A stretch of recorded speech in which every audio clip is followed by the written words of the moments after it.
Bom dia, irmãos.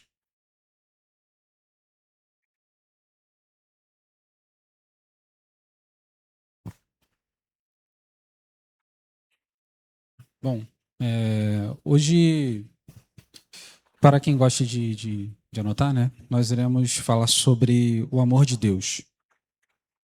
O texto separado para esse momento, nessa manhã, é o texto do profeta Isaías. Nós estamos falando sobre esse profeta durante o mês de janeiro, não só sobre o mês de janeiro, mas por conta do ciclo do Natal. Então, temos uma sequência de pregações sobre o profeta Isaías. Então, hoje, mais uma vez, estaremos lendo um texto lá do capítulo 43, versículos de 1 a 7. Isaías 43, versículo de 1 a 7.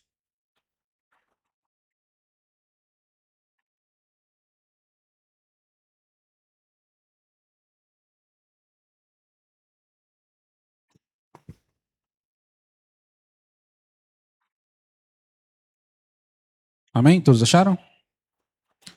Vamos ler. Diz assim: Mas agora, assim diz o Senhor que te criou, ó Jacó, e que te formou, ó Israel. Não temas, porque eu te salvei, chamei-te pelo teu nome, tu és meu. Quando passares pelas águas, eu serei contigo. Quando passares pelos rios, eles não te farão submergir. Quando passares pelo fogo, não te queimarás, nem a chama arderá em ti. Porque eu sou o Senhor teu Deus, o Santo de Israel, o teu Salvador. Dei o Egito para te resgatar, a Etiópia e Seba em teu lugar. Visto que és precioso aos meus olhos e digno de honra, e porque eu te amo, darei pessoas por ti e os povos pela tua vida. Não temas, porque eu sou contigo. Trarei a tua descendência desde o Oriente e a juntarei desde o Ocidente. Direi ao norte, dá, e ao sul, não retenhas. Trazei meus filhos de longe e minhas filhas das extremidades da terra. Todo que é chamado pelo meu nome, que criei para a minha glória e que formei e fiz. Pai, essa é a tua palavra. Te pedimos que o Senhor fale nessa manhã por meio da tua palavra. Seja conosco. Amém. Bom, esse é o nosso texto. E na leitura desse texto, quando estava preparando esse sermão, me lembrei de algumas coisas que acho que todos nós passamos. Todos nós passamos por situações em nossas vidas que parecem que não têm fim. Situações que às vezes nos surpreendem e perduram mais do que parecem dever perdurar. Seja por uma dificuldade nossa ou às vezes alguma doença em um ente querido. Sabe aquela situação difícil que parece que não acaba nunca? Sabe aquela situação que muitas das vezes a gente acha que não vai piorar e piora? E não passa. E novamente, ela acontece. E muitas das vezes essas situações, elas, por a gente achar que não passam, por estarmos ali dentro daquele furacão, a gente não consegue enxergar outra coisa, a gente começa a utilizar uma frase cotidiana, uma expressão cotidiana, que é o novo normal. E aí a gente começa a ressignificar de forma sutil, pouco a pouco, ressignificar nossa realidade à luz daquilo que acontece à nossa volta. E esse novo normal, ele parece governar a nossa forma de pensar, a nossa forma de agir, e a gente perde de vista, às vezes, propósito, perdemos de vida a realidade da coisa, e esse novo normal, ele se torna a nossa realidade. Não porque de fato é, mas porque às vezes a gente não enxerga algo diferente. E a ideia desse texto é mais ou menos essa: é falar de um povo que passa por uma coisa que é como se fosse um novo normal, que perdeu de vista quem Deus é, que perdeu de vista quem eles de fato são, perdeu de vista uma promessa que havia, Só que Deus levanta um profeta. E esse profeta, ele vem para dizer a esse povo quem eles são, para dizer a esse povo quem Deus é e trazer resgatar uma promessa de que há um resgate, há um ajuntamento, há muitas coisas fora desse furacão. Então, basicamente é sobre isso que nós iremos falar. O amor de Deus que nos resgata. Antes da gente entrar especificamente na exposição do texto, eu queria só situar todos nós onde estamos referente a Isaías. Nós estamos ouvindo sobre Isaías daqui já pelo menos há uns 2 ou 3 domingos. Desde da parte do Natal, nós estamos ouvindo sermões que falam do pecado do povo, falam do momento de cativeiro e falam sobre uma esperança futura. Lembrando, nós estamos dentro do ciclo do Natal e aí nós estamos falando sobre a vinda de Cristo, o nascimento de Jesus e tudo aquilo que está envolto a esse grande evento que é o surgimento do nosso Salvador. Isaías é escolhido porque é separado como um dos profetas mais messiânicos da Escritura. Então, ele sempre está apontando para esse novo momento. Ele tem profecias, e é muito importante que a gente entenda isso.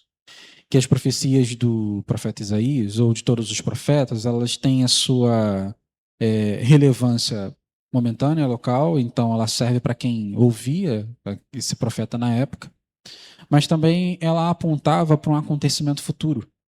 Então, o motivo de nós estarmos falando sobre Isaías é justamente isso. Dentro do que foi separado de texto para essa manhã, a gente coloca essa parte, esse capítulo, esse texto, numa segunda sessão do profeta Isaías. Dentro da parte do estudo do profeta, geralmente o livro ele é separado em 3 partes. Então, mais ou menos do capítulo 1 até o 39 é falado sobre o pecado do povo. Então, são recomendações do profeta a esse povo que peca, esse povo infiel, esse povo que está distante de Deus. A segunda parte, que é do capítulo 40 ao capítulo 55, é falado sobre uma promessa de esperança, um apontamento de que esse momento passaria, é sobre isso que nós iremos falar hoje. E a parte final fala sobre o momento pós-exílio. Então, é como se fosse um profeta falando antes do exílio, durante o exílio e depois do exílio. Mais ou menos essa é a ideia. E o mais interessante sobre Isaías é que ele não vê o exílio. O exílio acontece depois. Então, ele profetiza sobre algo que iria acontecer. E o mais belo disso tudo é que ele não só profetiza que iria acontecer, mas ele profetiza como que o povo deveria se portar lá. Ele profetiza o retorno. E ele profetiza como eles devem se portar depois desse exílio. Então, a ideia nossa hoje é tratarmos sobre esse assunto, sobre essa profecia, esse chamado do profeta ao povo a relembrar quem eles são. Então, no primeiro versículo, no versículo 1, no capítulo 3, ele começa com o mais agora. Só que para a gente entender esse mais agora, é importante a gente voltar um pouquinho. E voltar um pouquinho é aí mesmo no capítulo 42, versículo 18. Ele faz uma conexão direta ao que está escrito antes. O versículo 18 diz assim, eu vou ler até o 25, tá? Diz assim, surdos, ouvi, e vós cegos, abri os olhos para que possais ver. Quem é cego senão o meu servo, ou surdo como mensageiro que envio? Quem é cego como meu amigo e cego como servo do Senhor? Tu vês muitas coisas, mas não dás atenção a elas. Embora tenhas os ouvidos abertos, nada ouves. Foi do agrado do Senhor, por amor da sua justiça, engrandecer a lei e torná-la gloriosa. Mas este é um povo roubado e saqueado. Foram apanhados em cavernas e escondidos nas prisões. São levados como presas sem que ninguém os livre. São despojo e ninguém diz, trazei de volta. Quem entre vós ouvirá isto? Quem prestará atenção e ouvirá daqui por diante? Quem entregou Jacó como despojo e Israel aos ladrões? Será que não foi o Senhor aquele contra quem pecamos ou cujos caminhos eles não queriam andar? e a cuja lei não queriam obedecer? Então o Senhor derramou sobre Israel a fúria da sua ira e a violência da guerra. Ateou-lhes fogo ao redor, mas eles não perceberam. Também os queimou, mas eles não deram atenção a isso. Mas agora. E aí começa o nosso texto. Entendendo tudo que se passou antes, entendendo tudo que aconteceu com esse povo, o texto começa com uma virada de chave. Como se fosse. Eles estavam num percurso, ou então descrevendo tudo aquilo que tinha acontecido, e ali existe uma guinada, uma transição, uma mudança. Mas agora. E o texto diz: Mas agora assim diz o Senhor que te criou, ó Jacó, e que te formou, ó Israel. Não temas, porque eu te salvei, chamei-te pelo nome, tu és meu.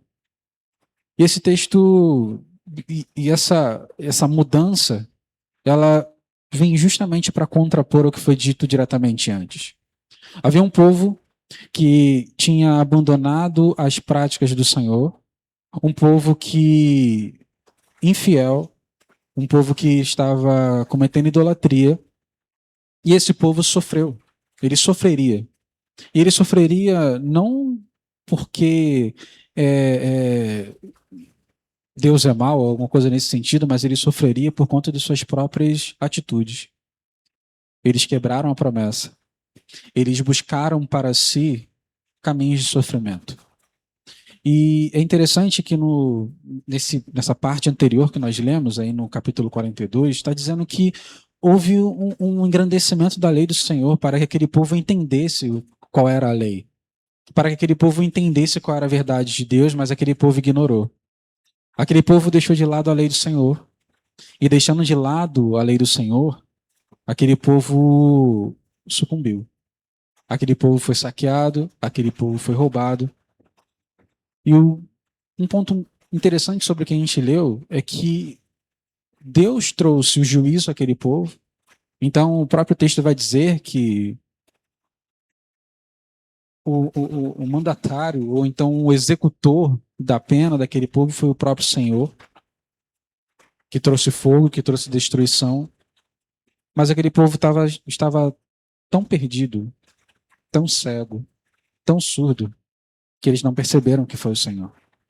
Eles não entenderam. E aí o versículo 1 do capítulo 3 começa com essa mudança. Mas agora. E aí esse mais agora muda a chave e começa a trazer características de identidade, primeiramente para Deus, depois para aquele povo. E o texto ele vai dizer que o profeta mostra quem Deus é, e o profeta ele vai mostrar quem aquele povo é. Ele traz uma característica de identidade. E trazendo essa característica de identidade, ele traz segurança. Ele vai dizer, ele vai falar de 4 coisas que acontecem logo nesse primeiro versículo. Ele vai falar que Deus é o Deus que criou aquele povo. Deus é o Deus que formou aquele povo. Deus salvou aquele povo. E Deus chama aquele povo pelo nome. Aquele povo tem identidade. Aquele povo tem um Deus. E ele encerra essa primeira parte dizendo: Tu és meu. Então aquele povo que estava perdido, que estava sem norte, aquele povo que estava sofrendo, aquele povo que estava recebendo o sofrimento do Senhor, que não sabia nem que era dele que estava vindo, aquele povo desperta, ou pelo menos é despertado, e tem essa consciência: Tu és meu. E no versículo 2, ele continua dizendo que quando passares pelas águas, eu serei contigo. E lembrando que é o profeta falando a palavra de Deus. Eu serei contigo. Quando passares pelos rios, eles te farão submergir. Eles não te farão submergir. Quando passares pelo fogo, não te queimarás, nem a chama arderá em ti. Ou seja, a gente vê uma coisa muito comum nessa segunda parte, é que a vida às vezes acontece. E acontece naquele povo também. Deus fala com aquele povo dizendo que eles passariam sim por necessidades, eles passariam sim por dificuldades. Até porque a situação em que eles se encontram foi uma situação que eles mesmos permitiram. De repente eles mesmos buscaram, não de forma consciente, mas por conta do pecado que cometeram. Então, sim, eles passariam pelo fogo. Aquele povo, sim, certamente passaria por situações difíceis. E o interessante dessa parte do texto é que ele vai falar como aquele povo vai passar por situações adversas. Então, aquele povo, ele passará por situações adversas com Deus. E aí, nesse texto, tem uma promessa bem clara, que é a seguinte: duas, na verdade. Primeiro, que esse povo teria dificuldades. E segundo, que esse povo não passaria pelas dificuldades sozinho. E esse povo, passando por essas dificuldades, eles não seriam aniquilados, eles não iriam sucumbir. Esse povo não iria acabar. Esse povo passaria pelos rios, mas eles não se afogariam. Eles passariam pelo fogo, mas o fogo não arderia neles, porque o Senhor estaria com eles. Então o profeta ele começa a trazer uma promessa de que não que haveria um livramento das dificuldades, mas que haveria um livramento da aniquilação. As dificuldades viriam, até porque aquele povo pecou. A gente leu isso no capítulo anterior. Aquele povo abandonou a lei de Deus. Aquele povo virou as costas para o Senhor. Só que Deus chama aquele povo de volta. Deus fala: tu és meu. E quando tu passar, e aí é quando, não é se, é quando tu passar pelo fogo, porque eles passariam certamente, eu vou estar contigo. Quando você passar pelo rio, você não vai se afogar. E o fogo que surgirá, ele não vai te aniquilar. Então existe aí essa promessa. Esse povo ele é chamado a lembrar quem Deus é, quem eles são, das coisas que aconteceriam, só que eles também são chamados a lembrar de que eles não estariam sós nos momentos de dificuldade. Seguindo, aí no verso 3 e 4, ele diz: porque eu sou o Senhor teu Deus, o Santo de Israel, o teu Salvador. Dei o Egito para te resgatar, a Etiópia e Seba em teu lugar. É muito interessante o texto, essa compreensão, para a gente entender essa parte. O texto, o versículo 3 e 4, ele vai falar de coisas parecidas. Ele vai falar de quem Deus é, então ele evoca a identidade de Deus. Ele começa dizendo: porque eu sou o Senhor teu Deus, o Santo de Israel, teu Salvador. E ele fala de juízo. No versículo 4 também ele vai dizer a mesma coisa. Visto que és precioso aos meus olhos, digno de honra e porque eu te amo, darei pessoas por ti e povos pela tua vida. Aqui, para a gente entender melhor o que o profeta está dizendo, principalmente sobre o juízo e esse resgate, a gente primeiro tem que lembrar que o profeta está falando dentro de um contexto de exílio. Então, não é uma troca comercial aqui. Não é que Deus vai dar nações para resgatar Israel. Não é isso. Deus trará juízo aos povos que se levantaram contra o povo de Deus. Isso é simples. Mas o que a gente não pode incorrer no erro aqui na hora de ler esse texto é achar que o que Deus fez foi porque Israel de alguma forma merecia. Eles não mereciam. Para a gente entender melhor isso, vamos ler, quem puder abrir, Deuteronômio, capítulo 7, versículos 6 e 8. Quem, se não quiser abrir, não precisa que eu leia aqui. Deuteronômio, capítulo 7, versículo 6 e 8.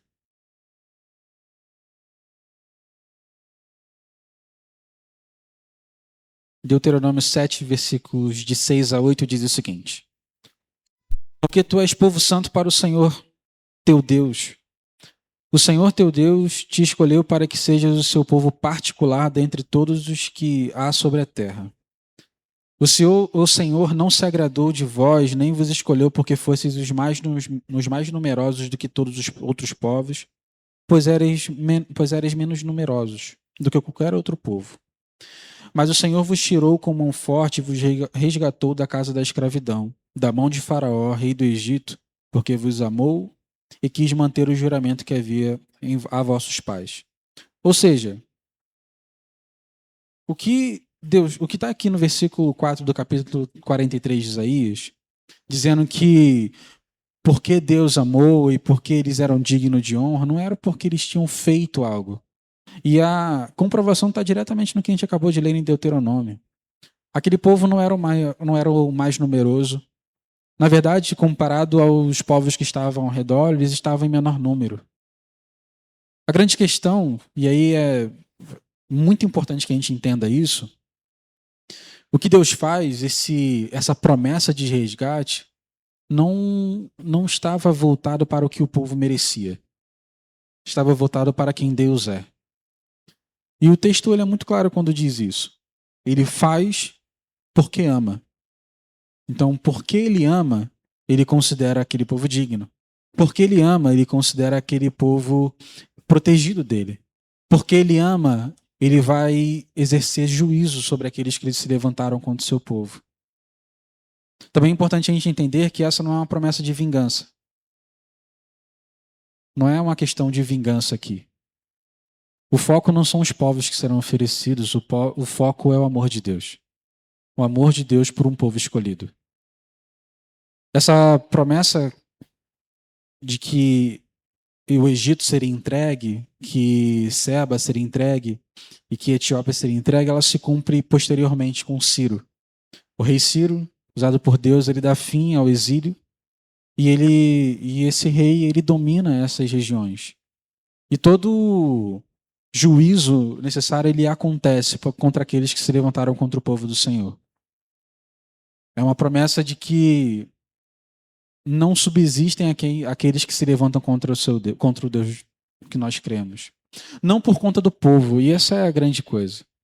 Isso é que importa. Não porque o povo merecia alguma coisa, não porque o povo de alguma forma foi afligido, não porque o povo de alguma forma foi pressionado, mas porque aqueles que se levantaram contra o povo de Deus se levantaram contra o próprio Deus. E aqueles que se levantam contra Deus sofrem sim o juízo. Então, nesse texto, a gente entende que o que está escrito não é uma transação comercial. Não é uma troca por um resgate. Não é vou dar o Egito para que Israel volte. Não é isso. É uma promessa de que haveria juízo contra aqueles que se levantaram contra o Senhor. É uma promessa que, porque Deus ama, Ele protege o seu povo. Porque Deus ama, Ele traz de volta e exerce juízo contra aqueles que se levantaram contra Ele. Todo o foco está no amor de Deus e naquilo que Ele e como esse amor ele se expande em proteção daqueles a quem Ele escolheu. Não porque eles mereciam algo, muito pelo contrário. A gente leu isso em Deuteronômio. Não mereciam, mas porque era necessário exercer o juízo por conta da justiça do próprio Deus. Continuando nos versículos 5 e 6, diz assim: Não temas, porque eu sou contigo. Trarei a tua descendência desde o Oriente e te ajuntarei desde o Ocidente. Direi ao norte, dá, e ao sul, não retenhas. Trazei meus filhos de longe e minhas filhas das extremidades da terra. E aqui é muito interessante que ele fala dos 4 pontos cardeais. E a gente observa essa expressão muitas vezes na Escritura. Muitas vezes a gente vê os 4 cantos da terra, ou mais ou menos esse sentido que significa que de todos os lugares seriam ajuntados aquele povo. Então, a promessa que Deus faz aqui, ela começa. Ela tem, como eu disse inicialmente, ela tem um aspecto de para aquele povo. Então, só para a gente relembrar, Isaías está falando para um povo que ainda não está no cativeiro. Mas essa promessa é uma promessa que eles deveriam guardar quando eles estiverem no cativeiro. Só que essa promessa, ela não se limita somente àquele momento. E aqui a gente começa a enxergar uma expansão da abrangência dessa promessa. Por quê? Porque esse texto ele vai falar, esse verso ele vai falar justamente da descendência que seria trazida dos 4 cantos da terra. De todas as partes, de todos os lugares, os filhos de Deus seriam ajuntados novamente. E o texto deixa claro que não haveria força capaz de segurar algum filho de Deus onde quer que eles estiverem. Os versículos mesmo dizer, trazei, Deus ordenando, trazei, não retenha, entrega. São palavras de ordem de Deus de que os filhos dele seriam ajuntados novamente. Não porque eles viriam por vontade própria, não porque eles teriam a força de serem serem libertos, alcançarem a liberdade, mas porque Deus ajuntaria seus filhos. Deus os ajuntaria novamente. E ele, com um decreto soberano, diz isso, de que os descendentes daquele povo seriam ajuntados dos 4 cantos da terra, independentemente de onde eles estiverem, de qualquer lugar, eles viriam.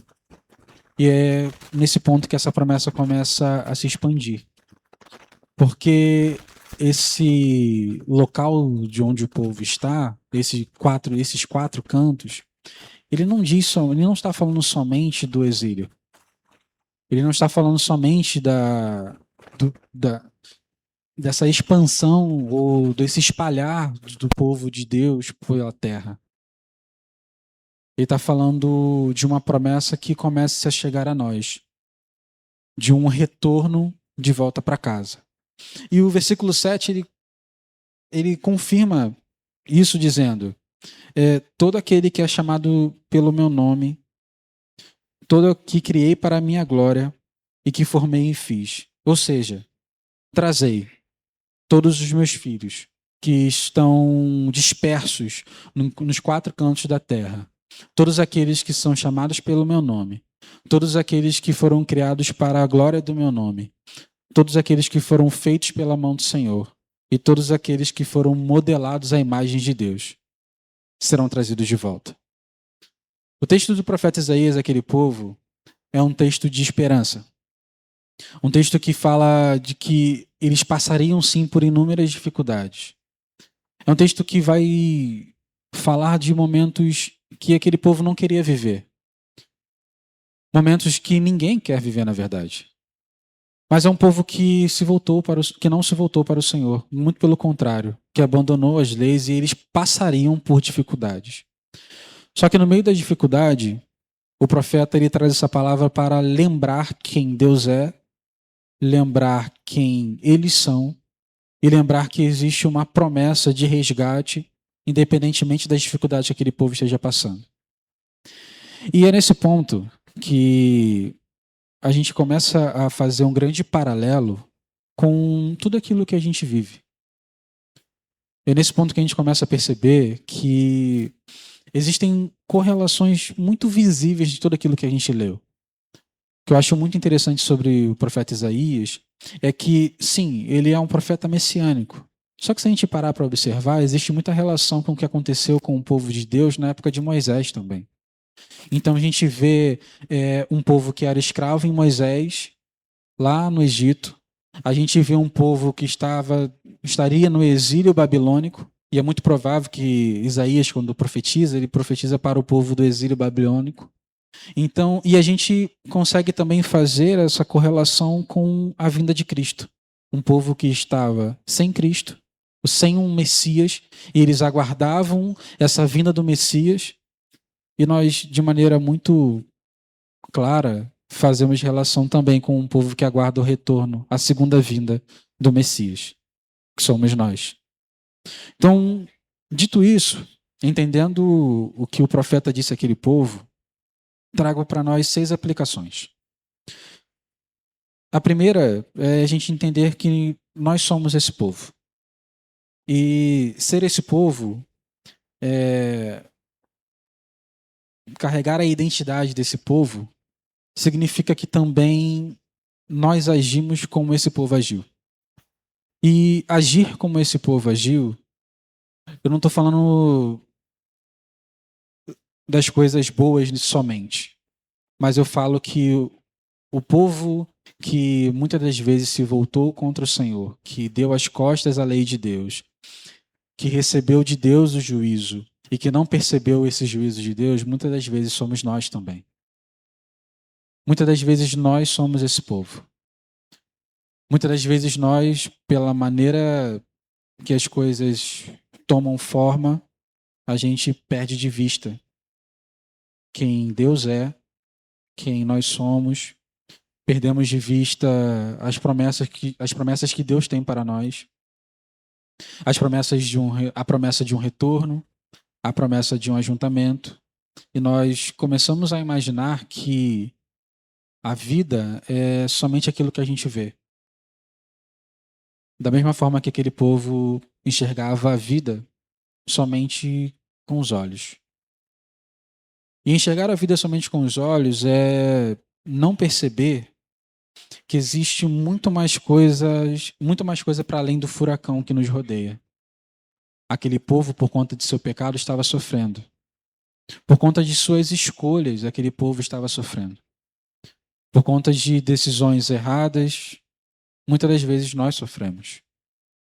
Nós, por conta de decisões que tomamos, às vezes nos encontramos passando pelas consequências. E muitas das vezes essas consequências parecem que não têm fim. Elas começam de forma sutil ressignificar a forma como nós enxergamos todas as outras coisas. A gente encara ou então adota um novo normal. Só que da mesma forma que o profeta disse àquele povo, Deus nos fala hoje, dizendo: não temas, porque eu te salvei, eu te chamei pelo nome, tu és meu.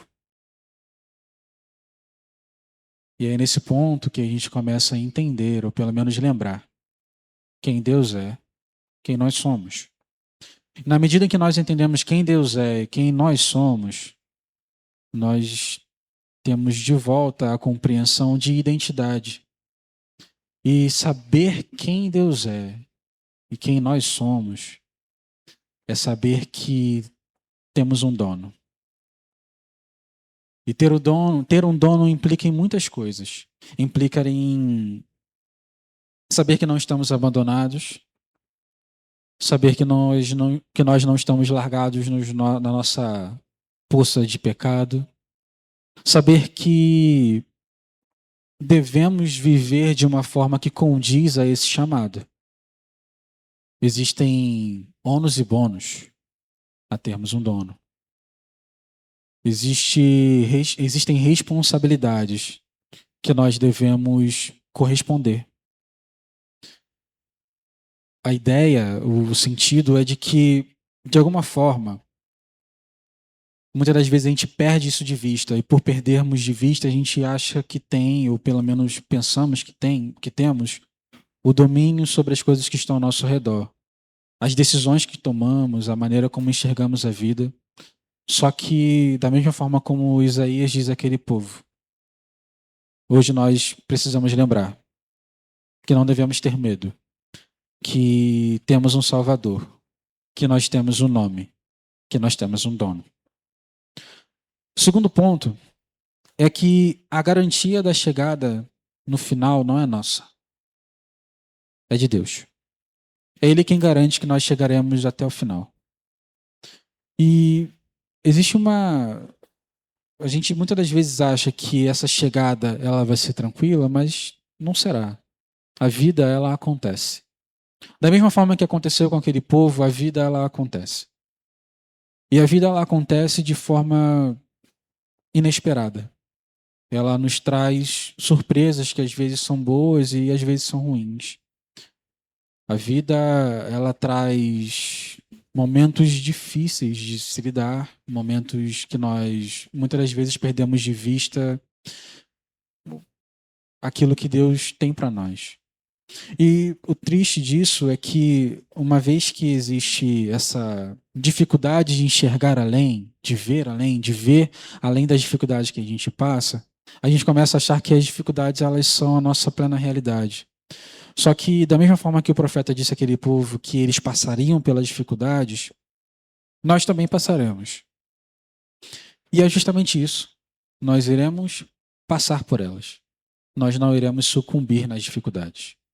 Aquele povo recebeu uma promessa de que quando eles passarem pelo fogo, e a gente pode fazer essa relação diretamente conosco, quando nós passarmos pelo fogo. Porque sim, irmãos, nós iremos passar pelo fogo. O próprio Jesus nos recomenda isso, dizendo que no mundo a gente teria aflições. Só que ele ora para que a gente seja livre do mal, não do mundo. E que, enquanto estivermos no mundo, passaremos por dificuldades, sim. E as dificuldades, elas virão de forma que muitas das vezes a gente não vai conseguir prever. As dificuldades, elas virão de forma que a gente acha que não vai aguentar. As dificuldades, às vezes, virão de forma expondo o quanto que nós estamos distantes de Deus. As dificuldades, elas virão a nos derrubar. Só que a promessa que Deus tem para esse povo é a mesma promessa que Deus tem para nós. Que é que quando passarmos pelo rio, a gente não vai se afogar. E quando passarmos pelo fogo, nós não iremos nos queimar. Porque não passaremos sozinhos por essas dificuldades. Nós passaremos com Deus. E é muito importante que a gente tenha isso como verdade em nós, porque essas dificuldades, elas passam, elas acontecem. Nós não seremos livres dela. A gente muitas das vezes vai se encontrar em situações que a gente não queria estar lá. Às vezes porque aconteceu de uma forma que a gente não imaginava, ou às vezes até porque foram por consequências das nossas próprias escolhas. Às vezes, quando não existem respostas para os questionamentos que a gente faz, do tipo, por quê? Por que que isso acontece? Por que assim? Por que dessa forma? Mas a promessa que Deus tem para nós é que nós passaremos por isso. De que, sim, vão ser momentos difíceis, mas nós não estaremos sozinhos. O terceiro ponto é que houve um preço pago para um resgate. E aqui nesse momento que a gente explora essa extensão e abrangência dessa grande promessa. Houve um preço pago. E esse preço pago, ele foi pago por amor. E para a gente entender isso, é muito importante que a gente entenda o que é amor. Amor não é somente um sentimento. Amor é uma atitude. Amor é uma ação. Amor é um mandamento. E é uma ação que tem por obrigação atrelado a si sacrifício próprio. Isso é muito importante que a gente entenda. Que muitas das vezes a gente acha que amor é só aquilo que a gente sente por alguém, mas não. Amor tem atrelado a si sacrifício próprio. E o centro dessa mensagem, tudo aquilo que acontece, tudo aquilo que Deus fala por meio de Isaías, é porque Deus ama. E por que Ele ama? Porque Ele é Deus. E por que nos amou? Porque Ele quis. Não encontramos respostas nisso. Não tem algo em nós que o faria se voltar para nós. Ele simplesmente ama. E porque Ele ama, Ele faz. E porque Ele ama, Ele se sacrifica. E esse é o grande ponto. O amor de Deus, Ele traz para nós, Ele trouxe para nós o sacrifício. E esse preço que foi pago na cruz tornou possível um resgate. Tornou possível a volta para casa. Uma outra coisa muito interessante sobre amor que a gente leu é que o amor ele não depende do ser amado ou do objeto amado. O amor ele está diretamente ligado a quem ama. E a força desse amor está diretamente ligado a quem ama. Não é porque Deus achou alguma beleza no destino do seu amor, mas é porque a sua essência, a essência de Deus é amor. E haveria necessidade de ter ali sacrifício próprio para que aquele povo fosse resgatado. O amor de Deus, quando a gente fala do amor de Deus, a gente fala que o amor de Deus ele não é frágil. Muito pelo contrário. Ele é sólido. Ele nos traz base. Ele nos traz de volta ao chão. Ele não é centrado no homem. Isso é muito importante. Porque tudo aquilo que Deus fez, por amor, Ele fez para o louvor da sua glória. Ele não é centrado em nós. Ele é centrado na sua perfeição, em sua santidade. O amor de Deus ele não é circunstancial. Ele é perene em todas as situações.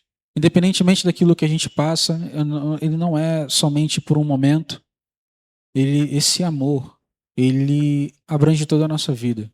Tudo aquilo que nós vivemos, pensamos, é envolto pelo amor de Deus.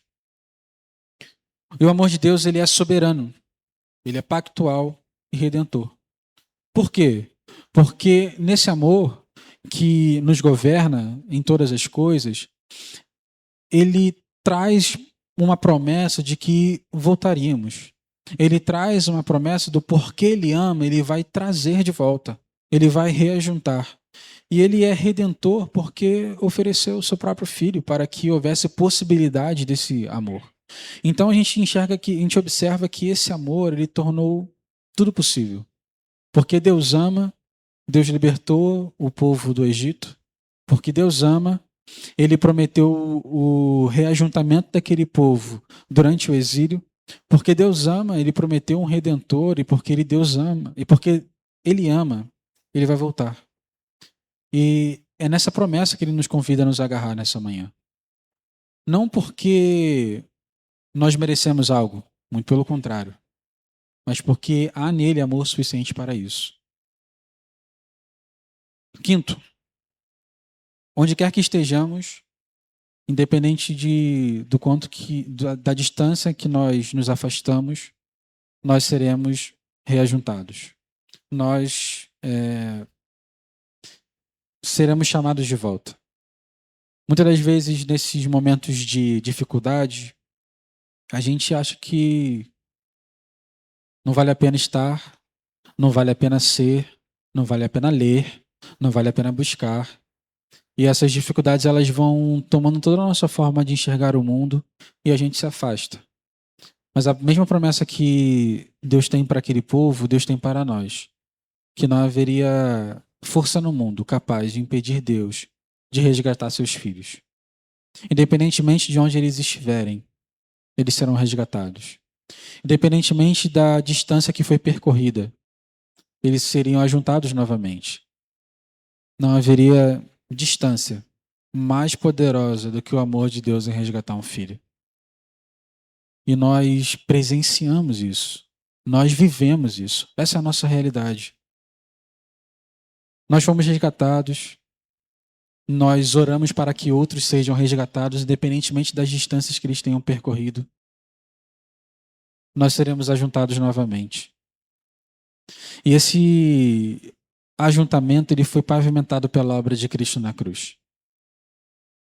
E essa obra de Cristo, que tornou possível voltarmos para casa, nós hoje somos impulsionados a trilhar esse caminho por meio do Espírito Santo. Então, essa grande promessa de que, para nós, existe um caminho de volta. Existe um retorno. E nada vai impedir esse retorno. Deus ordena para que os 4 cantos da terra entreguem seus filhos de volta. E os seus filhos voltarão. E por último, a salvação, ela não é um fim em si mesmo. Nós não fomos salvos para voltar para casa. Não foi para isso que Deus entregou seu filho. Isso irá de fato acontecer, mas o grande motivo é para que houvesse um povo que espelhasse a glória de Deus. Quando Deus chama de volta, ele chama de volta com condições muito claras. O povo que tem o meu nome, o povo que vive para a glória do meu nome, o povo que foi criado por mim, o povo que foi moldado à minha imagem. E cabe a nós esse questionamento. Por que tudo isso de critério? Critério que o povo, por si só, nunca iria conseguir cumprir.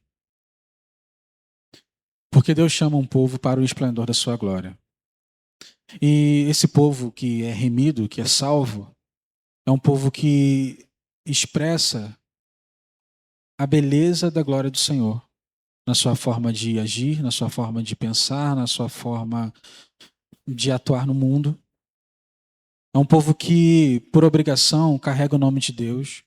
É um povo que, por obrigação, vive uma vida voltada a glorificar o nome do Senhor, de forma que, quando as pessoas olharem aquele povo, não vejam o povo, vejam Deus. Vejam o próprio Deus, expresso na realidade daquele povo, no cotidiano daquele povo. E é para isso que esse povo ele é remido, para que a gente venha viver uma vida conforme o nome de Deus, uma vida que glorifique a Deus e uma vida que confirme a imagem de Deus em nós. A ideia desse povo é carregar esse nome é para que o reino de Deus seja estabelecido. E esse estabelecimento do reino de Deus viria por meio de práticas aqui na terra sobre princípios que são eternos. Então, Deus chama um povo para viver de uma forma distinta, santa, separada. Um povo que muitas das vezes sofre, um povo que muitas das vezes está afastado. Mas Deus promete àquele povo que haveria um reajuntamento. Deus promete àquele povo que, independentemente das dificuldades, eles seriam reajuntados. Por mais que eles tenham se afastado, não haveria distância capaz de prender aquele povo de Deus. Não haveria possibilidade de afastá-los da ordem soberana do Senhor de que aquele povo viria de volta para casa. Mesmo que o povo tenha se afastado por conta própria, mesmo que o povo estivesse sofrendo por coisas que eles mesmos causaram. Sofrimentos causados pelas decisões e pelos afastamentos daquele povo. A promessa que Deus tem para aquele povo e para nós é que, por mais que haja a distância, houve o amor. E quando houve esse amor atuou em resgate. E esse resgate ele não serve simplesmente para trazer de volta, mas esse resgate serve para que a glória de Deus seja vista por todo o mundo. Concluo dizendo que, devido a algumas questões da vida, muitas das vezes nós perdemos de vista quem nós somos. Achamos que esse momento de dificuldade, de grande cativeiro, ele perdura para sempre. Achamos que esse momento de grandes dores, nós achamos que é um momento do nosso novo normal. Nós não conseguimos enxergar além da nuvem que às vezes tapa nossos olhos. Só que Deus nos lembra nessa manhã que Ele nos criou, que Ele nos restaurou e que Ele nos preserva. E essa preservação de Deus com o seu povo, ela não é impedida pelo local onde nós estamos. Ou seja, não importa onde a gente esteja, não importa quão distante qual foi a distância do nosso afastamento. O que importa é que Ele nos chama de volta, porque nós iremos de volta para casa. O que importa é a mudança do nosso procedimento, porque devemos corresponder a um Deus que nos chamou. O que importa é representarmos o Deus que cremos e saber que houve um preço que foi pago por nós. E nós devemos corresponder a isso. Não porque nós, com própria força, conseguiremos, mas pela vontade de Deus em nós. Importa sabermos que fomos resgatados. Importa saber que, mesmo que não pareça, nem toda dor é para sempre. A dor, ela é só por enquanto. Amém? Vamos orar. Senhor, muito obrigado porque a Tua palavra, ela nos transforma. Muito obrigado, Senhor, porque na medida que sabemos quem Tu és, nós sabemos quem somos. E sabendo da nossa identidade, nós sabemos que temos um dono.